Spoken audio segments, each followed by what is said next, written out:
ಎಲ್ಲರಿಗೂ ನಮಸ್ಕಾರ. ಎಲ್ಲರೂ ಹೇಗಿದ್ದೀರಾ? ಎಲ್ಲರೂ ಚೆನ್ನಾಗಿದ್ದೀರಾ ಅಂತ ಅಂದ್ಕೊಂಡಿದ್ದೀನಿ.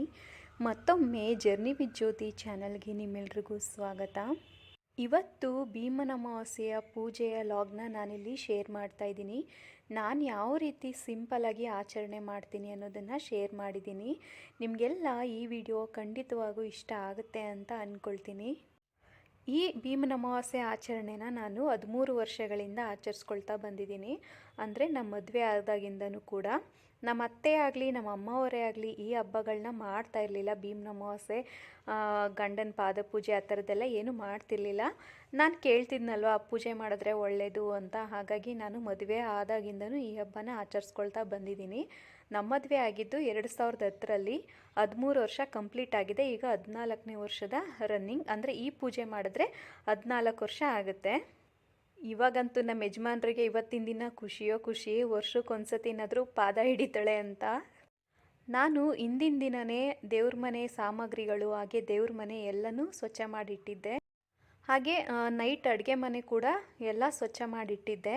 ಬೆಳಿಗ್ಗೆ ಎದ್ದು ಒದ್ದೆ ಬಟ್ಟೆನಲ್ಲಿ ಸ್ಟವ್ ಹಾಗೆ ಸಜ್ಜನೆಲ್ಲ ಒಂದು ಸರಿ ನೀಟಾಗಿ ಒರೆಸ್ಕೊಂಡು ಕಸನೆಲ್ಲ ಗುಡಿಸಿ ಮನೆಯೆಲ್ಲ ಒರೆಸ್ಕೊಂಡೆ. ಈಗ ಮುಂದೆಗಡೆ ಹೊಸ್ಲನ್ನೆಲ್ಲ ನೀರು ಹಾಕಿ ತೊಳೆದು ಅದಕ್ಕೆ ಅರ್ಶಿನ ಹಚ್ಚಿ ಅರ್ಶಿನ ಕುಂಕುಮನೆಲ್ಲ ಇಟ್ಟು ರಂಗೋಲಿನ ಹಾಕ್ತೀನಿ. ಅಂದರೆ ಒರೆಸೋವಾಗಲೇ ಮಾಪಲ್ಲಿ ಒಂದು ಸತಿ ಮುಂದೆ ಎಲ್ಲ ಒರೆಸ್ಕೊಂಡಿರ್ತೀನಿ. ಆದರೆ ಹೊಸ್ಲು ತೊಳೆದು ರೂಢಿ ನನಗೆ ಪೂಜೆ ಮಾಡುವಾಗ. ಹಾಗಾಗಿ ಹೊಸ್ಲನ್ನೆಲ್ಲ ತೊಳೆದು ಹಾಗೆ ತುಳಸಿ ಗಿಡ ಪಾಟನ್ನು ಕೂಡ ತೊಳಿತೀನಿ ನೀರಿನಲ್ಲಿ.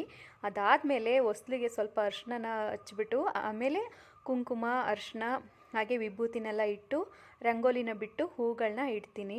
ಮನೆ ಮುಂದೆ ರಂಗೋಲಿನ ಬಿಟ್ಟು ಹೊಸ್ಲಿಗೆ ಅರ್ಶಿನ ಹಚ್ಚಿದ್ರೆ ಯಾವುದೇ ದುಷ್ಟಶಕ್ತಿಗಳು ಹಿಂದೆಯಿಂದ ಹಿಂಬಾಲಿಸ್ಕೊಂಡು ಬರಲ್ವಂತೆ. ಹಾಗೆ ಮನೆಗೆ ಯಾವುದೇ ದರಿದ್ರ ಕೂಡ ಬರಲ್ಲ, ಇರೋ ದರಿದ್ರ ನಿವಾರಣೆ ಆಗ್ತಾ ಬರುತ್ತೆ ಅಂತ ಕೇಳ್ಪಟ್ಟಿದ್ದೀನಿ. ಇವತ್ತು ಭೀಮನ ಅಮಾವಾಸ್ಯೆಯಲ್ಲಿ ನನ್ನ ಮಕ್ಕಳು ಕೂಡ ಭಾಗವಹಿಸ್ತಿದ್ದಾರೆ. ಅಂದರೆ ಇಷ್ಟು ವರ್ಷ ಅವ್ರಿಗೆ ಸ್ಕೂಲ್ ಇರ್ತಿತ್ತು, ಸ್ಕೂಲ್ಗೆ ಹೋಗ್ಬಿಡ್ತಿದ್ರು. ಇವತ್ತು ಸಂಡೇ ಬಿದ್ದಿರೋದ್ರಿಂದ ಅಂದರೆ ಭಾನುವಾರ ಭೀಮನ ಅಮಾವಾಸ್ಯೆ ಬಿದ್ದಿರೋದ್ರಿಂದ ಅವ್ರಿಗೂ ಕೂಡ ರಜಾ ಇತ್ತು. ಅವರು ಕೂಡ ಇವತ್ತು ಪೂಜೆನೆಲ್ಲ ನೋಡಿದ್ರು, ಹೇಗೆ ಮಾಡ್ತಾರೆ ಏನು ಅಂತ ಎಲ್ಲ ನೋಡಿದ್ರು. ಆದರೆ ಅವ್ರಿಗೆ ಗೊತ್ತಿರಲಿಲ್ಲ ಏನು ಮಾಡ್ತಾಯಿದ್ದಾರೆ ನಮ್ಮ ಮಮ್ಮಿ, ಏನು ವಿಶೇಷ ಇವತ್ತು, ಏನು ವಿಶೇಷ ಅಂತಲೇ ಕೇಳ್ತಾಯಿದ್ರು. ಆಮೇಲೆ ಹೇಳಿದ್ದು ಭೀಮನ ಅಮಾವಾಸ್ಯೆ ಇವತ್ತು ಅಪ್ಪನ ಪಾದ ತೊಳಿಬೇಕು ಅಂತ. ತೊಳಿ ಅಂತ ಇದ್ರು ಅವರು.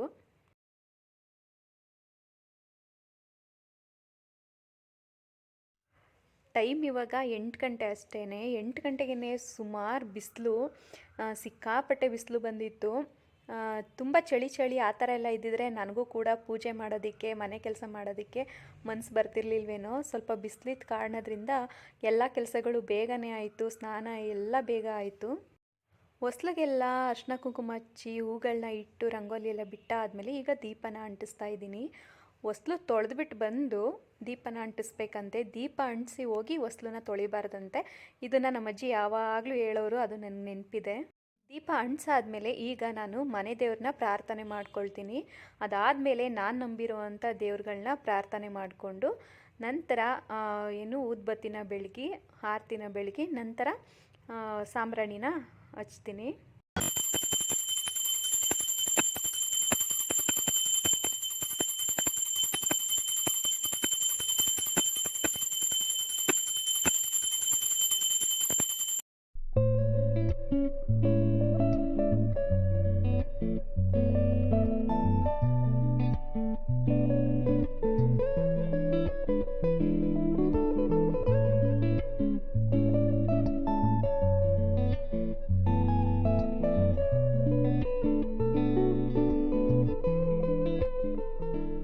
ಫ್ರೆಂಡ್ಸ್, ಪೂಜೆ ಎಲ್ಲ ಮುಗೀತು. ಈಗ ಹೋಗಿ ಪಾದ ಪೂಜೆಗೆ ರೆಡಿ ಮಾಡ್ಕೋಬೇಕು.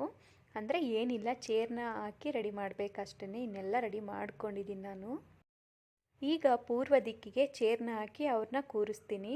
ಕೆಳಗಡೆ ಒಂದು ಮಣೆ ಮೇಲೆ ಒಂದು ಅಗಲವಾದ ತಟ್ಟೆನ ಇಟ್ಟು ಅದರೊಳಗಡೆ ಅವ್ರ ಪಾದನ ಇಡಿಸಿ ಪೂಜೆನ ಮಾಡ್ತೀನಿ. ಈಗ ನೀರಿನಿಂದ ಪಾದನ ತೊಳಿತಾ ಇದ್ದೀನಿ. ನಾವು ಪಾದ ತೊಳೆಯುವಾಗ ಇಮ್ಡಿ ಏನಿದೆ ಅದನ್ನು ಸೇರಿಸಿ ತೊಳಿಬೇಕು. ಹಾಗೆ ನಮಸ್ಕಾರ ಮಾಡುವಾಗಲೂ ಅಷ್ಟೇ ಇಮ್ಡಿ ಏನಿದೆ ಅದನ್ನು ಮುಟ್ಟಿನೇ ನಮಸ್ಕಾರ ಮಾಡಬೇಕು. ಪೂರ್ತಿ ಪಾದನ ಮುಟ್ಟಿ ನಮಸ್ಕಾರ ಮಾಡಬೇಕು. ಇವ್ರಿಗೆ ಆಗಲಿ ಅಥವಾ ಯಾರಿಗಾದ್ರೂ ಹಿರಿಯರಿಗೆ ನಾವು ಕಾಲಿಗೆ ಬೀಳುವಾಗಲೇ ಆಗಲಿ ಯಾವಾಗಲೂ ಅಷ್ಟೇ ಇಮ್ಡಿ ತಾಗಿಸಿ ನಮಸ್ಕಾರ ಮಾಡ್ಕೋಬೇಕಂತೆ. ನಂತರ ಕಾಲಿಗೆ ವಿಭೂತಿನ ಹಚ್ಚಿ, ಹಣೆಗೂ ಕೂಡ ವಿಭೂತಿನ ಹಚ್ಚಿ ಕುಂಕುಮನ ಇಟ್ಟು ದೇವ್ರ ಮುಂದೆ ಇಟ್ಟು ಏನು ಪೂಜೆ ಮಾಡಿದ್ನಲ್ವ ಕಂಕಣ, ಅದನ್ನು ನಾನು ಅವ್ರಿಗೆ ಕಟ್ಟಿದೆ. ಅದಾದಮೇಲೆ ಅವರು ಕೂಡ ನನಗೆ ಆ ಕಂಕಣನ ಕಟ್ತಾರೆ. ಕಂಕಣ ಕಟ್ಟಿದಾದಮೇಲೆ ಹಣೆಗೆ ಕುಂಕುಮ ಅರಿಶಿನ ಎಲ್ಲ ಹಚ್ಚಿ ತಾಳಿಗೂ ಕೂಡ ಅರಿಶಿನ ಕುಂಕುಮನ ಹಚ್ಚುತ್ತಾರೆ. ನಾನು ಪೂಜೆ ಮಾಡೋ ಬರದಲ್ಲಿ ಕ್ಯಾಮ್ರನೇ ಸರಿಗಿಟ್ಟಿರಲಿಲ್ಲ. ಇವರು ಕೂಡ ರೇಗಿಸ್ತಾನೆ ಇದ್ದರು, ಪೂಜೆನ ವೀಡಿಯೋಗೋಸ್ಕರ ಮಾಡ್ಕೊತಿದ್ದಾಳೆ ಅಂತ ಪದೇ ಪದೇ ಅಂತಾನೆ ಇದ್ರು. ನನಗೂ ಸ್ವಲ್ಪ ಕೋಪ ಬಂದ್ಬಿಟ್ಟು, ಇಷ್ಟು ವರ್ಷ ಆಗಿದ್ರೆ ಕ್ಯಾಮ್ರಾ ಇಟ್ಕೊಂಡೇ ನಿಮಗೆ ಪೂಜೆ ಮಾಡ್ತಿದ್ನ ಅಂದೆ. ಆಮೇಲೆ ಸುಮ್ಮನೆ ತಮಾಷೆಗೆ ಹೇಳಿದೆ ಅಂತ ಸುಮ್ಮನಾದರು. ಈಗ ಹೂಗಳನ್ನ ಹಾಕಿ ಗಂಧದ ಕಡ್ಡಿಯಿಂದ ಪೂಜೆ ಮಾಡಿ ನಂತರ ಕರ್ಪೂರದಿಂದ ಆರತಿ ಮಾಡ್ತಾಯಿದ್ದೀನಿ. ಅದಾದಮೇಲೆ ಗಂಡನ ಕಾಲಿಗೆ ನಮಸ್ಕಾರ ಮಾಡ್ತಾಯಿದ್ದೀನಿ. ದೇವ್ರ ಮುಂದೆ ಇಟ್ಟಿರುವಂಥ ಅಕ್ಷತೆ ಕಾಳನ್ನ ಅವರು ನನಗೆ ಹಾಕಿ ಆಶೀರ್ವಾದನ ಮಾಡ್ತಾರೆ. ಈ ಟೈಮ್ನಲ್ಲಿ ಅವರು ಏನೇ ಆಶೀರ್ವಾದ ಮಾಡಿದ್ರೂ ನಮಗೆ ಫಲಿಸುತ್ತೆ. ಅವರು ಮನಸಾರೆ ಏನೇ ಹರಿಸಿದ್ರು ನಮಗೆ ಫಲಿಸುತ್ತೆ ಅದು. ಅದಾದಮೇಲೆ ನಾನು ಕೂಡ ಅಕ್ಷತೆನ ಹಾಕಿ ಅವ್ರ ಯೋಗಕ್ಷೇಮ ಎಲ್ಲ ಚೆನ್ನಾಗಿರಲಿ, ಆಯುಸ್ಸು ಆರೋಗ್ಯ ಎಲ್ಲ ಚೆನ್ನಾಗಿರಲಿ ಅಪ್ಪ, ಅವ್ರು ಕೇಳಿದ್ದೆಲ್ಲ ನೆರವೇರಿಸು ಅಂತೇಳಿ ಅಕ್ಷತೆನೇ ಹಾಕಿ ನಮಸ್ಕಾರ ಮಾಡಿಕೊಂಡೆ. ಅದಾದಮೇಲೆ ದೃಷ್ಟಿ ತೆಗಿತಾ ಇದ್ದೀನಿ. ಏನು ಕೆಂಪು ನೀರನ್ನ ಮಾಡ್ತೀವಲ್ಲ ನಾವು ದೃಷ್ಟಿ ತೆಗಿಯೋದಕ್ಕೆ, ಅದನ್ನು ಮಾಡಿ ಹಣೆಗೆ ಬೊಟ್ಟಿಟ್ಟು ಕೆಳಗಡೆ ರೋಡ್ನಲ್ಲಿ ಚೆಲ್ಬಿಟ್ಟು ಬಂದು 3 ಸತಿ ಇಳಿ ತೆಗೆಯೋದು. ಇಲ್ಲಿಗೆ ಪೂಜೆ ಮುಗೀತು. ನಾನು ಇದೇ ಥರನೇ ಮಾಡೋದು ಪ್ರತಿ ವರ್ಷವೂ. ಇದೊಂದು ಅವ್ರಿಗೆ ಒಂದು ಸಣ್ಣ ದೃಷ್ಟಿ ತೆಗೆಯೋ ಪೂಜೆ. ಅಂದರೆ ಅವ್ರಿಗೆ ಏನೇ ದೃಷ್ಟಿ ಆಗಿರಲಿ, ಏನೇ ಆಗಿರಲಿ, ಅವ್ರ ಆಯಸ್ಸು ಆರೋಗ್ಯ ಎಲ್ಲ ಚೆನ್ನಾಗಿರಲಿ ಅಂತ ಮಾಡೋ ಪೂಜೆ. ನಂತರ ವಸಂತ ವಲ್ಲಭರಾಯ ಶ್ರೀ ವೆಂಕಟರಮಣ ಸ್ವಾಮಿ ದೇವಸ್ಥಾನಕ್ಕೆ ಹೋಗಿ ಬಂದ್ವಿ. ಇಲ್ಲಿಗೆ ಬಂದರೆ ತಿರುಪತಿಗೆ ಹೋಗಿ ಬಂದಷ್ಟು ಪುಣ್ಯ ಲಭಿಸುತ್ತೆ.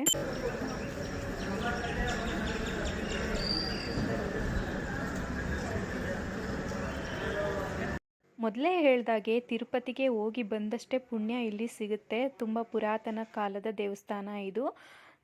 ಇಲ್ಲಿ ಸುಮಾರು ಭಕ್ತಾದಿಗಳು ಬರ್ತಾರೆ. ಹಾಗೆ ಕೆಲವೊಮ್ಮೆ ತುಂಬ ರಶ್ ಆಗಿಬಿಡುತ್ತೆ. ಶನಿವಾರ ಅಂತೂ ವಿಪರೀತ ರಶ್ ಆಗುತ್ತೆ. ನಿಮಗೆ ಈ ದೇವಸ್ಥಾನ ಗೊತ್ತಿದ್ದರೆ ಒಂದು ಸತಿ ಬಂದು ಹೋಗಿ.